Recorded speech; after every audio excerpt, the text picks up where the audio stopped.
Certain areas of esoteric Undertale lore holds mysteries still yet to be understood by many. Some I've never seen pried into, and you know me, I love to pry. Oh yeah, heavy-handed maybe, but it worked with the other guy and people seem to love that, so I had to do it to you. Unnecessary? Completely, but easy enough to animate. No, I don't think the glaring clash between the native pixel art and my cheap Photoshop recreation is so jarring it immediately turned people off from enjoying the video, thank you. That is a defeatist attitude toward doing the bare minimum, and I cannot see it flying here. Especially for my theories. Anyway, what is this lore I'm talking about? Well, it's the art book for the game, you see. Once again, it holds mysteries. From Toby Fox, I quote, "This is another comment added in the PDF edition of the book. I remember when I first asked Temmie to draw the intro panels, we thought she was illustrating the main character of the game. However, she accidentally only drew one stripe on the shirt instead of two. Actually, I didn't even realise this until after I'd already begun to plan certain things.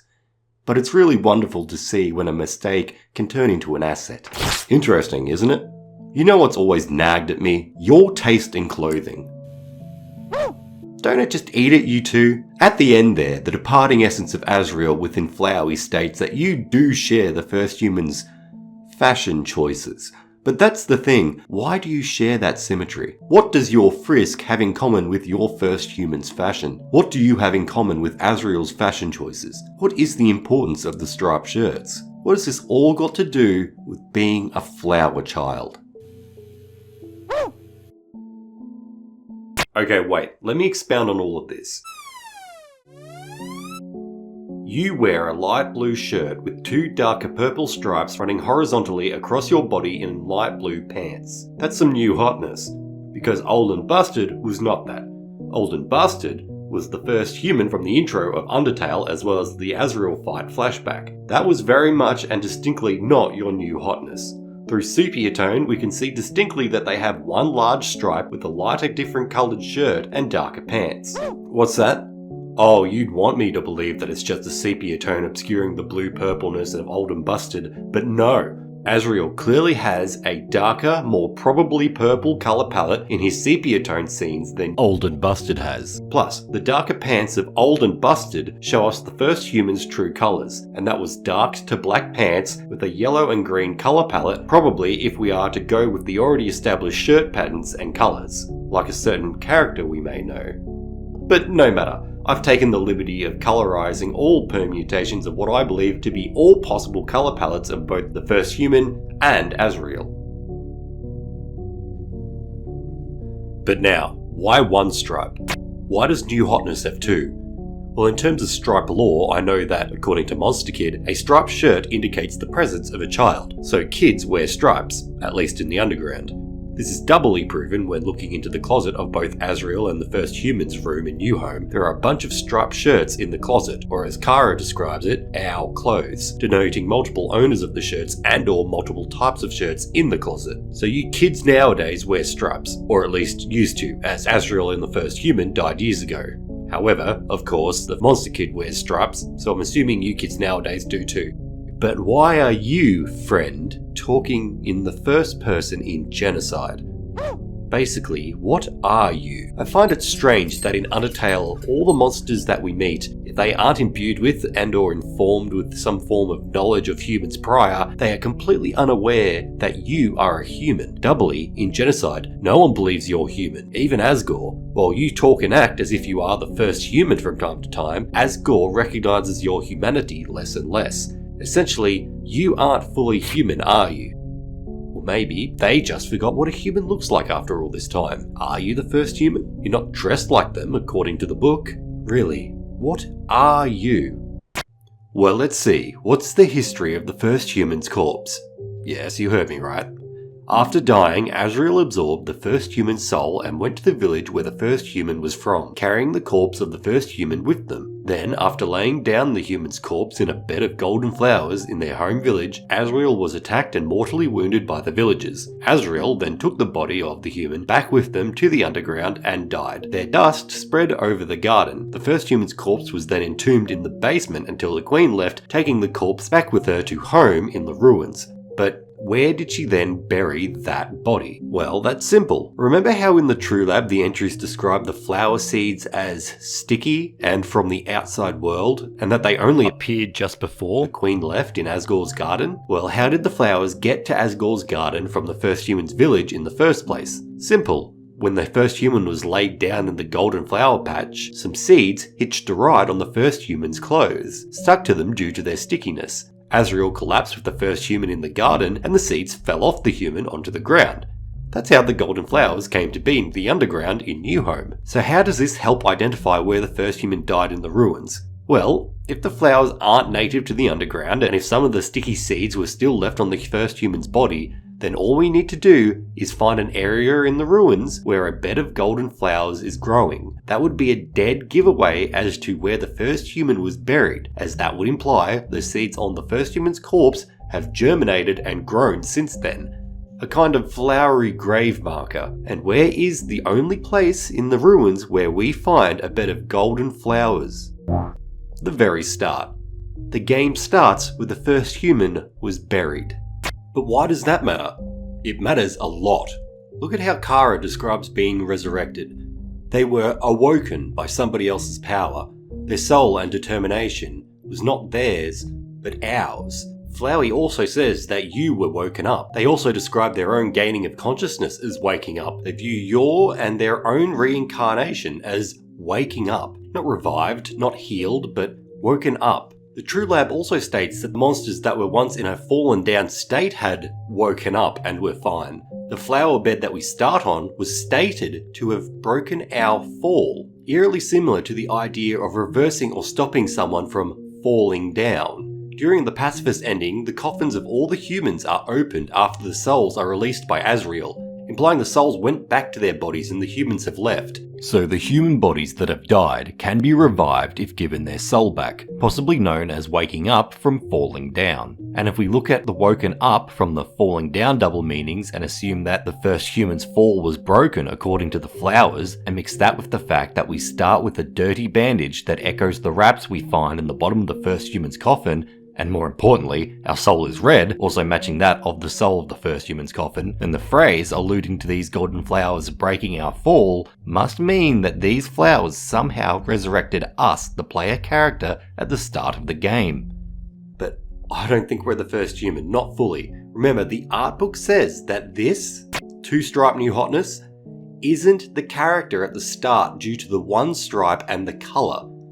I think, and I know this is going to sound even more crazier than anything I've said up to this point, but I think, like Flowey, we were also resurrected as something else. We woke up in that flower bed as a flower. Bear with me and stop fidgeting.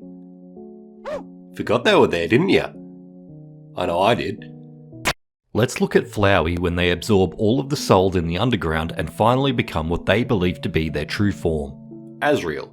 They are wearing a green top with 2 yellow stripes and dark pants, but we know that isn't Azrael's actual fashion sense. That's not his true form. This is his new hotness. Old and Busted had him in a likely blue top with 1 purple stripe with maybe some purple or dark pants according to the sepia tone flashbacks. Remember, even though this looks like Azrael, it is still just the essence of Azrael within a flower. This creature we see here is a flower with the dust of Azrael imbued into it and a bunch of soul power. Their colour palette isn't that of Azrael's true form, it's that of Flowey and the golden flowers. So a flower, at least, with enough determination, can manifest an almost uncanny facsimile of something with which they had the essence of within them. This facsimile has a shirt with 2 stripes and a colour palette more akin to their truer selves, the flowers, than the essence within it. Now look at you. You're a human, 2 stripes that are blue and purple with blue pants.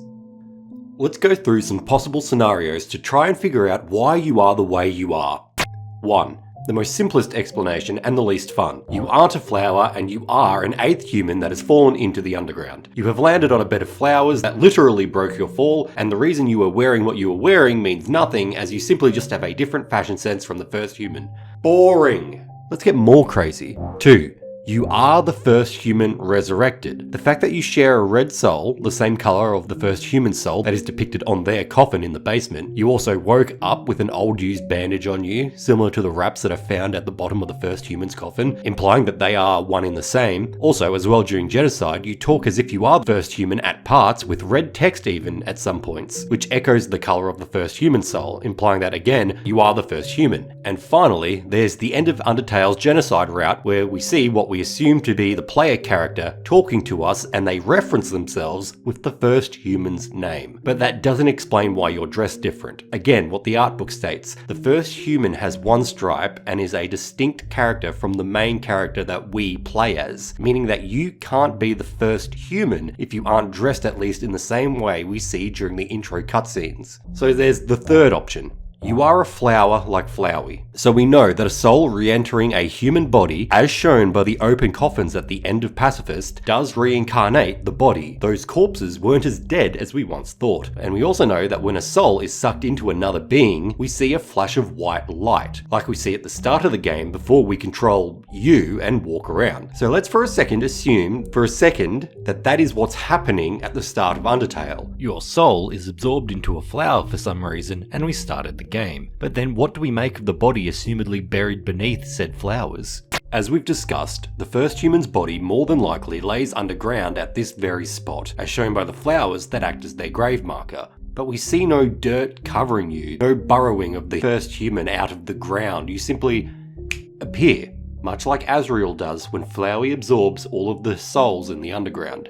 He absorbs souls, there's a bright flash of light, we are assumedly absorbed, then Azrael just appears. Just like that. And what is Azrael wearing? A two-striped shirt with a colour palette that doesn't match with the cutscenes. And what are we wearing at the start of our game? Like I said, a blue and purple striped shirt with blue pants, which doesn't match with the cutscenes, which of course it shouldn't, as the art book explains. You are not the first human, you just think you are. You were grown out of the first human's corpse, which may have infused you with human essence, and somehow you have been combined with a soul, maybe even the first human soul, judging by the red colour. But finally, there's the end you. Genocide you. When deprived of a soul and you wrest control away from us, the player, your form changes, and your colour palette resembles not only that of the first human, but of a golden flower, dark pants, green and yellow, just like Azrael's form, which is a flower trying to recreate Azrael. Deprived of our influence, you start to look like more of your natural self. So let's cut to the chase. What do I truly think is going on? Well, I'll start from the start. So far, I think that this rule must be followed. If the character don't match the intro panels, then it ain't that character. Like the book says, we thought she was illustrating the main character of the game. However, she accidentally only drew one stripe on the shirt instead of two. This for me leaves little wiggle room for doubt. These two characters are different beings. One for one stripe, the other for two stripes. Now, the souls of the humans will return to their bodies once released from captivity, as shown by the open graves during Pacifist. Therefore, our soul, if red means the first human soul, as it likely is due to the colour matching with Kara's text when they are in first human mode, and also matching with the colour of the soul on the coffin of the first human, then therefore, that means our soul, the red soul we control, was released upon the game's start and allowed to enter the player character. How and why? I don't know. This means that since the red soul went to the likely grave of the first human, it adds to the theory that this is the first human soul that we control. But then why did it resurrect, in my belief, a flower and not the first human themselves? Well, remember how long the first human was buried for. They were buried ever since Toriel left for the ruins and abandoned U-Home, which as explained by my other videos was years ago, possibly hundreds of years. If a normal human corpse was to be buried for the amount of time the first human's body was buried, all that would be left would be a skeleton, and maybe not even that due to decomposition. They were not preserved as well like the other human bodies in the basement in the coffins, and as such probably rotted. But remember, what was the first human buried under? The flowers. And these flowers, as nature does, would have, like dust spread over a monster's favourite thing, absorbed the essence of the first human's body over the course of those hundreds of years. Now imagine, if you were a soul released from captivity and you went straight back to your body, but the body wasn't there, then what is the next best thing to that said body? Well, an empty vessel. like the flowers. They had absorbed the essence of the first human. This is how I believe the first human was resurrected. They are pretty much a flower with determination like Azrael. This is why this flower character refers to itself as the first human during Genocide, because like Flowey, it thinks it is the character essence that it had been imbued with. And once it becomes more independent from us, it starts thinking and acting like that essence. But how was the first human flower thing able to make a body out of the flower with one soul? Why didn't it stay a flower? After all, it took all of the souls in the underground to anthropomorphize Flowey into the Azrael simulacrum. Well, think about it. It took that many souls to transform Azrael, and it took only our soul to transform us. So what conclusion can come from that? Simple.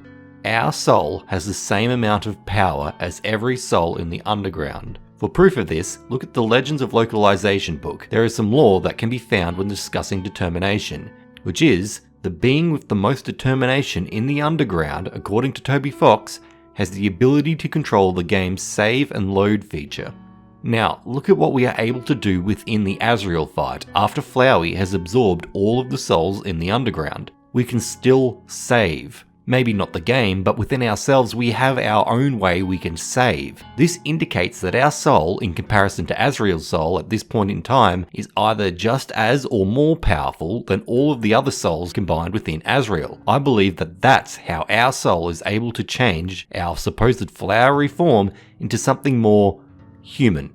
But why is our soul more powerful? Well, that's explained by my Who Are You video that I made years ago, where I theorized that the first human soul is still linked to Azrael's soul after death. To briefly summarize, the first human died and their soul was absorbed by Azrael. Azrael then died with the first human soul and therefore its determination, meaning that it's likely that his soul, Azrael, survived after death. There is a gap here as to where the soul went, but upon starting the game, we seem to have used, trapped, or in some way controlled that soul, and it returned to the first human's body. The first human's soul and the boss monster soul of Azrael seem to be able to control the game enough to save these characters. This is why I believe, like Azrael when they anthropomorphize, we have two stripes on our shirt and are a different colour to our opening cutscenes. Blue and purple for our character, and yellow and gold for the first human from the opening cutscene. Azrael is yellow and gold with two stripes initially and not blue and purple because he doesn't technically have his soul within him. Remember, this is actually Flowey, it just looks like Azrael. Therefore, his colour simply resembles the flower that he actually truly is.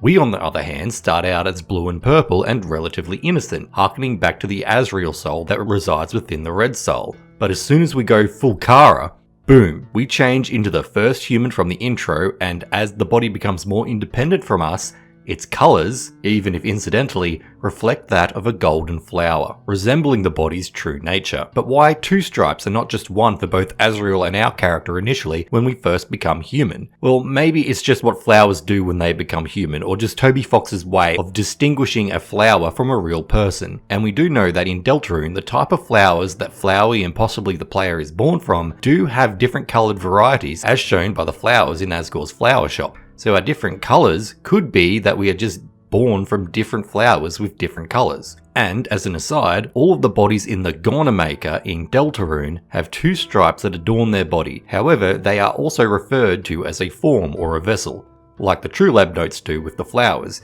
So if nothing else, two stripes may be an indicator of an empty husk that can be filled with a soul, or maybe it's that the Maker takes flowers and creates people. All of this may also be why Asgore believes we are a monster and not a human when we meet him during Genocide, as our body, the flower, has been becoming more and more independent from us, the soul, over the course of the game. So by the time we get to the king, all he sees is a determination-fueled husk of a flower child that is also a killing machine.